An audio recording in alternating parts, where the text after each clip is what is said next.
अस्सलाम वालेकुम दोस्तों, मैं हूं सैयद शुजाहिदर। आप देख रहे हैं मेरा ऑफिशियल चैनल। उम्मीद है आप खैरियत से होंगे। दोस्तों, आज की वीडियो के अंदर पिछली वीडियो की तरह मैं बहुत अहम इशू के ऊपर बात करने जा रहा हूं।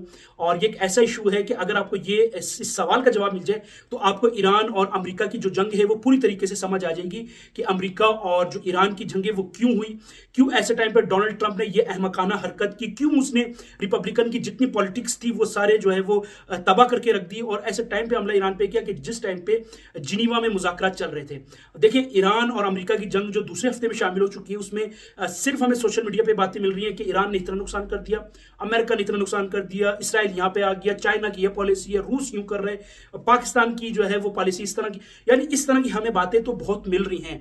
लेकिन सवाल यह है कि अमेरिका ने इस टाइम पे ये जंग छेड़ी क्यों। देखिए, ये तो सारी चीजें सेकंड हैंड पे होंगी ना कि आपने हरमुज बंद हो गया, अमेरिका जो है बमबारी कर रहा है, ईरान ने जवाब दे दिया, जो इब्राहिम लिंकन ने उसको नुकसान पहुंच दिया, मशरकी वस्ता का तेल बंद कर दिया, केबल लाइन काट दी, अमेरिकी इत्यादियों को ईरान ने जो है वो सख्त जवाब दे दिया, नेटो के से मदद के लिए डोनाल्ड ट्रंप आ गए। ये सारी बातें इस टाइम पे जो है वो जेरे गर्दिश हैं, इसमें तो दो राय नहीं है। लेकिन बेसिक सवाल ये है कि अमेरिका ने जंग छेड़ी क्यों। ठीक है, अगर जंग ना छेड़ता तो ये सारी बातें होती नहीं। तो बेस ये है कि अमेरिका ने जंग क्यों छेड़ी, ये सवाल बहुत से लोगों के जहन में, लेकिन लोग इसकी मुख्तलिफ बातें करते हैं कि यार अमेरिका को डर था एटम बम से, या इसराइल जो है वो एटम बम बनाने नहीं दे रहा था। ये सारी चीजें देखिए, ये इनडायरेक्टली चीजें। असल वजह यह कि असल सवाल यह कि अमेरिका ने जंग छेड़ी क्यों। देखिए, इससे पहले एक वीडियो मैंने बनाई थी, उसके अंदर मैंने आपको बताया था कि अमेरिका के अंदर एक ऐसा स्कैंडल सामने आया कि जिसका नाम था एपिस्टन फाइल्स। यानी ये एक ऐसा स्कैंडल था जिसने पूरी अमेरिका को हिला के रख दिया, ना सिर्फ अमेरिका को बल्कि दुनिया की ऐसी अहम बड़ी बड़ी शख्सियात को हिला के रख दिया था इस स्कैंडल ने, जिसके बाद दुनिया की तवज्जो इस स्कैंडल की तरफ जारी थी। लेकिन जैसे ये जंग छेड़ी गई तो ये जो स्कैंडल था ये खुद ही खत्म हो गया और दुनिया की सारी जंगें जो है वो ईरान की और अमेरिका की तरफ आ गई। एक तरफ मुस्लिम वाले इकट्ठे होके एक जो रिलीजियस कार्ड खेला गया कि मुसलमानों को इस काम पे लगा दिया गया, ठीक है, कि ये इस्लाम और यहूद की जंग है। दूसरी तरफ जो क्रिश्चियन और यहूदी हैं उनको ये बता दिया गया कि मसीहाई की जंग है। यानी मुख्तलिफ किस्म के इस पे कार्ड्स खेले गए। लेकिन सवाल यह है कि एपिस्टन फाइल्स के आने के बाद ये जंग डोनाल्ड ट्रंप ने क्यों छेड़ी। देखिए, पिछली वीडियो के अंदर जो मैंने आपको बताया था कि एपिस्टन एडवर्ड, जो जेफरी एडवर्ड एपिस्टन था, ये डोनाल्ड ट्रंप का बहुत जबरदस्त दोस्त था। ठीक है, और ना सिर्फ इसका दोस्त था, ये मुख्तलिफ ममालिक के जो बड़े सरबराहान थे, जिसमें शाह सलमान बिन अब्दुल अजीज, नरेंद्र मोदी, इस तरह से अनिल अंबानी, ठीक है, स्टीवन हॉकिंग, बिल गेट्स और दुनिया की बड़ी शख्सियात जो थे वो इसके दोस्त तो थे, इसमें तो शक नहीं है। लेकिन डोनाल्ड ट्रंप का इससे क्या ताल्लुक है। डोनाल्ड ट्रंप को वो कौन सा डर था कि जिसकी वजह से उसने ये जो जंग है मशरिकी वस्ता की और पूरी खित्ते की शुरू की। देखिए, एपिस्टन फाइल्स जब आई ना मंजर आम पर नवंबर 2025 के अंदर, तो उसके बाद से डेमोक्रेट से ये बातें जो है वो उठनी शुरू हो गई। यानी डेमोक्रेट जो जितने भी सेनेटर्स थे उन्होंने कांग्रेस में बातें शुरू कर दी कि यार डोनाल्ड ट्रंप के खिलाफ जो है वो कानूनी कार्रवाई होनी चाहिए, डोनाल्ड ट्रंप से सवालात होने चाहिए कि एपिस्टन का डोनाल्ड ट्रंप से क्या ताल्लुक था। देखिए, डोनाल्ड ट्रंप जो एक ऐसी शख्सियत है जो कि माजी में कोई बड़ा सियासतदान तो रहा नहीं है। ठीक है, वो 2015 से पहले एक बिजनेसमैन था। ठीक है, बिजनेस टाइकून था, वो अमेरिका का जो ट्रंप ऑर्गेनाइजेशन है उसका मालिक था। ठीक है, लेकिन उसके बाद जो डोनाल्ड ट्रंप है 2015 के बाद वो एज अ प्रेसिडेंशियल जो कैंडिडेट था रिपब्लिकन की तरफ से मुंतखब हुआ और 2016 में वो पहला टिनोर उसने एज अ सदारत हासिल किया और उसके बाद फिर अभी जो है सेकंड टिनोर उसका चल रहा है। लेकिन बात यही है कि जंग क्यों छेड़ी इसने। देखिए, जंग इसलिए छेड़ी कि जब एपिस्टन फाइल सामने आई तो जहां दुनिया के बड़े बड़े लोगों का नाम आया तो वहीं पर डोनाल्ड ट्रंप का नाम एपिस्टन फाइल्स के अंदर बहुत ज्यादा, यानी अगर एक रिपोर्ट के मुताबिक मैं आपको बता दूं तो 1000 से ज्यादा मरतबा डोनाल्ड ट्रंप ने एपिस्टन फाइल्स का जो मालिक है, यानी खुद जो एपिस्टन शख्स है, उससे डोनाल्ड ट्रंप ने मुलाकात की। और ये वो शख्स था, जैसे मैंने पिछली वीडियो में बताया था, कि जिसने ना सिर्फ 2000 से ज्यादा मासूम बच्चियों का रेप किया, उनके आजाद हो जिस्म के उसके काटे, उसको खाया, उनका खून पिया, साथ साथ ऐसी हरकत भी उसने मुख्तलिफ की कि जो यानी मैं चैनल के ऊपर में वीडियो के अंदर अदा नहीं कर सकता, बयान नहीं कर सकता। तो डोनाल्ड ट्रंप के इसके ताल्लुकात बहुत अच्छे थे और यहां तक फाइल्स के अंदर आया कि डोनाल्ड ट्रंप इसका जो घर था फ्लोरिडा में, वहां जाकर ठहरा करता था। डोनाल्ड ट्रंप ने 1970s और 80s के अंदर इसके साथ जब प्रॉपर्टी का कारोबार शुरू कर दिया था, तो जब डोनाल्ड ट्रंप इसके साथ बहुत ज्यादा मशगूल हो गया था तो डोनाल्ड ट्रंप और इसकी दोस्ती इतनी ज्यादा हो गई थी कि डोनाल्ड ट्रंप जो है वो इसके साथ मुख्तलिफ किस्म की जो हरकत थी उसमें पाया जाता था। साथ ही साथ इस फाइल्स के अंदर यह भी बताया गया कि डोनाल्ड ट्रंप की जो वाइफ है मौजूदा मेलिनिया ट्रंप, यानी एक तो इससे पहले वाना ट्रंप थी, वो तो जाहिर उसको तलाक हो गई, तो इस फाइल में इन दोनों का जिक्र है। पहली वाइफ जो कि डिवोर्स हो गई, उसने ये कहा कि डोनाल्ड ट्रंप ने शादी से पहले और शादी के बाद मेरा रेप किया। ठीक है, इस फाइल्स के अंदर ये चीजें मौजूद हैं। यानी ये वो औरत है कि जो अब डोनाल्ड ट्रंप की बीवी नहीं है, लेकिन उसने कहा कि डोनाल्ड ट्रंप ने शादी से पहले मेरा रेप किया और शादी के जब मुझे डिवोर्स हो गया उसके बाद डोनाल्ड ट्रंप ने मेरा रेप किया और मेरी जो जो जो मेरे साथ जिनसी ज्यादती की। ठीक है, एक तो ये। दूसरी जो मौजूदा वाइफ है डोनाल्ड ट्रंप के, मेलानिया ट्रंप, उसने ये चीज कही, बल्कि ये तो खुद एफस्टाइन इसके अंदर कोट करता है कि यार डोनाल्ड ट्रंप ने 90s जो है 1980s आई थिंक या 1984 के टाइम पे डोनाल्ड ट्रंप ने मेरे प्राइवेट जेट के अंदर, यानी जो उसका जहाज था, जैसे मैंने आपको बताया कि डोनाल्ड ट्रंप ने इसके जहाज के अंदर काफी सफर किया, इधर से उधर ट्रैवल किया, मुख्तलिफ जगहों पे वो गया क्योंकि दोस्ती इससे तो ज्यादा थी डोनाल्ड ट्रंप की। तो उसने ये लिखा कि डोनाल्ड ट्रंप ने मेरे ही प्लेन के अंदर सबसे पहले मेलानिया जो ट्रंप है, जो इसकी बीवी है मौजूदा, उसका डोनाल्ड ट्रंप ने रेप किया। यानी कि और भी बहुत सी बातें हैं जो मैं बयान नहीं कर सकता, लेकिन ये बात है कि डोनाल्ड ट्रंप ने उसका रेप किया, ये बात भी एफस्टाइन फाइल्स के अंदर मौजूद थी। साथ ही साथ जब ये एफस्टाइन फाइल्स खुल के सामने आ गई तो अमेरिका की मुख्तलिफ जगहों से मुख्तलिफ बातें जो है वो खुल के सामने आने लगी, बल्कि ऐसे लोग भी सामने आ गए जो मुतासरीन थे, जिन्होंने डोनाल्ड ट्रंप के खिलाफ और एफस्टाइन जो जेफर एडवर्ड एफस्टाइन के खिलाफ बाकायदा अमेरिकन अदालत के अंदर ये जाके केसेस लगाए कि डोनाल्ड ट्रंप ने ना सिर्फ जो एफस्टाइन की मुख्तलिफ हरकतों में उसके साथ शामिल था, बल्कि डोनाल्ड ट्रंप गैंग रेप करता था मुख्तलिफ लड़कियों के, मुख्तलिफ बच्चियों के, मुख्तलिफ लोगों के। एफस्टाइन के जुराइम में ये पूरी तरह से शामिल था। साथ ही साथ एफस्टाइन फाइल में ये भी आया कि डोनाल्ड ट्रंप ने 1970s से लेके 80s तक 28 ऐसी लड़कियों का रेप किया, यानी कि ना सिर्फ रेप किया बल्कि उनके साथ वो हरकत, वो कुछ सारा कुछ केस में दरी की कि जिसकी जो मिसालें थी वो पहले हमें नहीं मिलती थी, लेकिन इस एफस्टाइन फाइल्स के जरिए डोनाल्ड ट्रंप की जो हकीकत थी वो सारी दुनिया के सामने आ गई। साथ ही साथ डोनाल्ड ट्रंप का जो माजी था उसके बारे में बयान किया जाता था कि डोनाल्ड ट्रंप किस तरीके से लड़कियों को अगवा कराता था, रिक्रूट कराता था इस गंदे घिनौने काम के लिए, क्योंकि एफस्टाइन का ये बहुत जो है वो मंजाव और क्लोज फ्रेंड था, और ये कहा जाता था कि ये सबसे ज्यादा जो क्लोज फ्रेंड है वो डोनाल्ड ट्रंप का है।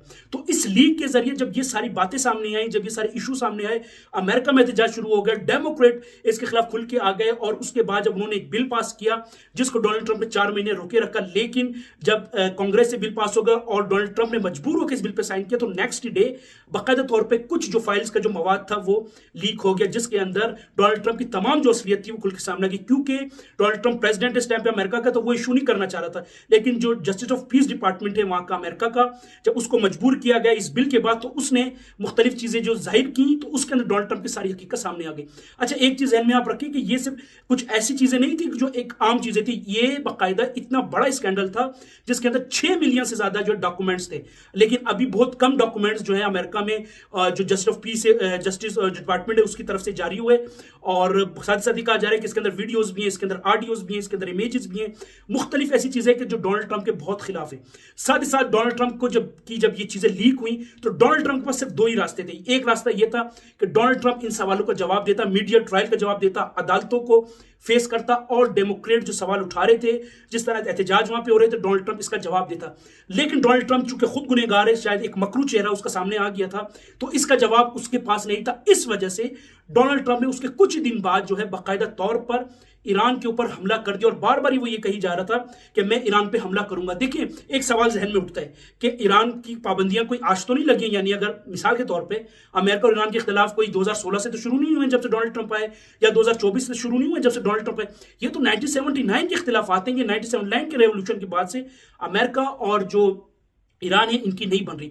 लेकिन इससे पहले जितने भी सदर आए, चाहे उसमें बुश ले लें, चाहे आप बराक हुसैन ओबामा ले लें, जो बाइडन ले लें, ट्रंप ले लें, जितने भी आए, उन्होंने जो फर्स्ट ट्रंप का जो 2016 से 20 तक का था, उस टाइम पे किसी ने अमेरिका के ऊपर हमला नहीं किया। हाँ ठीक है, पाबंदियां लगाई, सैंक्शंस लगाई, यूएन के अंदर, यूएन काउंसिल के अंदर, मुख्तलिफ जगहों पे अमेरिका ने ईरान को दबाने की कोशिश की, यूरोपीय यूनियन के हर जगह पे। लेकिन इस तरह डायरेक्टली हमला, इस तरह सईद अली खामनेई यानी सुप्रीम लीडर को मारना, इस तरह से हमले करना, इससे पहले अमेरिका में यह मिसाल नहीं मिलती।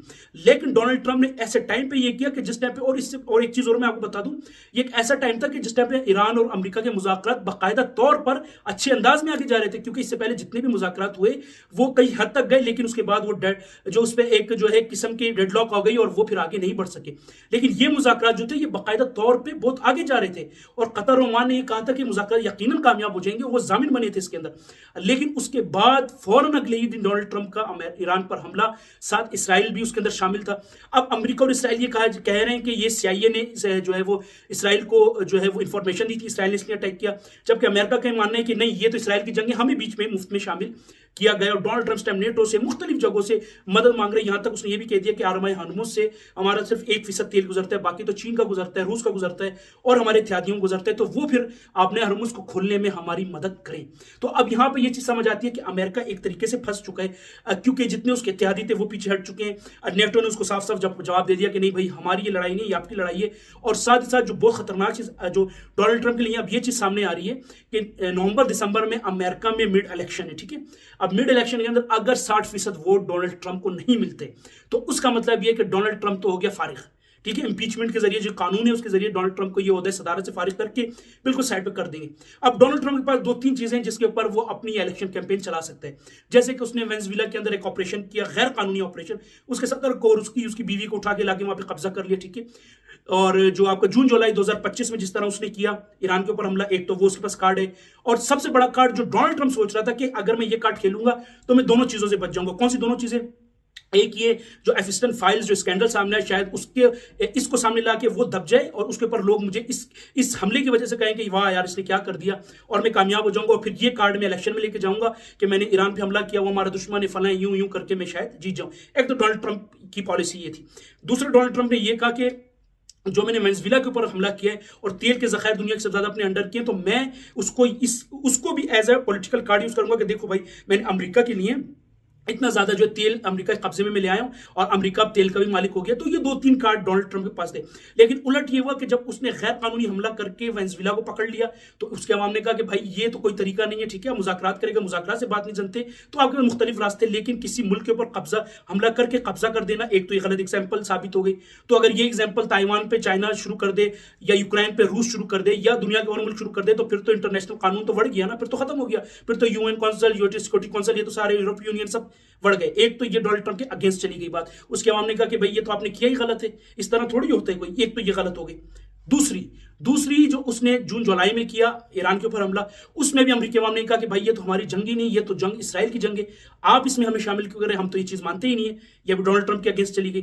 तीसरी, अभी जो उसने जो इब्राहिम लिंकन जो बेड़ी बेड़े वो ईरान के करीब ले आया और धमकियां दे रहा था मैं कत्ल कर दूंगा सैयद अली खामनेई को, मुज़ाकरात पे आ जाए, ये वो करके, तो अब ये जो हमला किया तो ये भी डोनाल्ड ट्रंप के अगेंस्ट चला गया। अब सारी दुनिया जो उसके अगेंस्ट हो चुकी है, ठीक है। 3 मिसालें तो ये हो गई।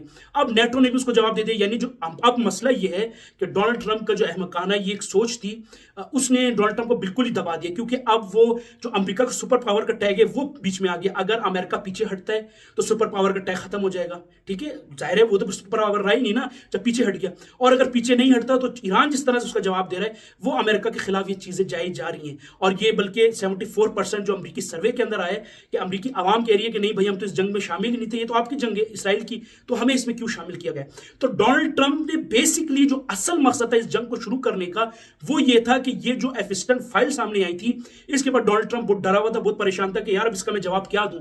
रिपब्लिकन के जो अपने लोग थे उनसे सवाल कर रहे थे, डेमोक्रेट की तरफ से सवाल आ रहे थे, और एफिस्टन फाइल्स का जो खुद एफिस्टन तो मर चुका है, ठीक है, तो उस पर कोई गलत स्टेटमेंट तो आ नहीं सकती। तो इस फाइल्स का जवाब डोनाल्ड ट्रंप के पास था नहीं। तो इस वजह से डोनाल्ड ट्रंप ने जंग इसलिए शुरू की कि ताकि इसमें मैं 2 कार्ड खेलूं। एक तो ये जो स्कैंडल है इससे मैं बच जाऊं, दूसरा मेरे को ये फायदा मिलेगा कि हाँ भाई मैंने जंग शुरू कर दी, और दूसरा जो फाइल्स के अंदर जो मेरा मकरू चेहरा सामने है वो भी दब जाएगा, और मैं पूरी तरीके से जो है इस पे गालिब आके पूरी दुनिया के अंदर जो है ये भी कहूंगा कि मैंने जंगें रुकवाई, क्योंकि बार बार वो कह चुके मैंने 8 जंगें, मैंने जो 9 जंगें रुकवाई, लेकिन उसके बाद इस जंग को छेड़ के वो 8-9 जंगें भी बढ़ गई। यानी जो कार्ड डोनाल्ड ट्रंप ने से पहले, वो कहते हैं ना इरादे परवरदिगार सारे इरादों पर हावी है, जितने भी डोनाल्ड ट्रंप ने कार्ड खेले, जो कुछ किया वो सारे मलिया मेट होकर ये जंग डोनाल्ड ट्रंप के अब गले पड़ चुकी है। अब जाहिर है यूरोपीय यूनियन, नेटो सब ने डोनाल्ड ट्रंप को जवाब दे दिए, तो डोनाल्ड ट्रंप को समझ नहीं आ रहा कि इस जंग को कैसे खत्म करें। तो बेसिकली ये जो जंग शुरू हुई इसका बेसिकली मकसद यह था कि डोनाल्ड ट्रंप के खिलाफ एफिस्टन फाइल्स में जो स्कैंडल सामने आया, जो उसका मकरू चेहरा सामने आया, उसको दबाने के लिए, दुनिया की तवज्जो हटाने के लिए, लोगों की तवज्जो हटाने के लिए, जवाब देने से बचने के लिए उसने ईरान पे हमला कर दिया, क्योंकि ईरान एक पुराना हरीफ है और वो ये समझा कि शायद इससे मुझे फायदा हो। लेकिन अब ये उसके ऊपर डबल हो चुका है। एक तो अमेरिकी अवाम उसके खिलाफ हो गई है, आगे जाके इलेक्शन है, एक तरफ जंग रुकवाने का दावा किया तो जंग छेड़ के अमेरिका को बिल्कुल ही तना कर दिया। तो ये सारी चीजें डोनाल्ड ट्रंप के खिलाफ जा रही है। तो याद रखिए कि अमेरिका और इसराइल जंग और ईरान जंग जो है ये ज़ाहिर भी आगे कितने दिन जाती है तो हमें नहीं पता, लेकिन अमेरिका ईरान जिस तरह से इसको जवाब दे रहा है, जिस तरह डोनाल्ड ट्रंप की पॉलिसियां नाकाम हो रही है, ये ना सिर्फ डोनाल्ड ट्रंप के लिए खतरनाक है बल्कि उनका जो सियासी सफर है वो भी खत्म हो जाएगा और अमेरिकी अवाम इनके अगेंस्ट हो चुकी है। तो उम्मीद है ये वीडियो आपको पसंद आएगी। आने वाली वीडियो तक के लिए आपसे रुखसत चाहता हूं। अल्लाह हाफिज।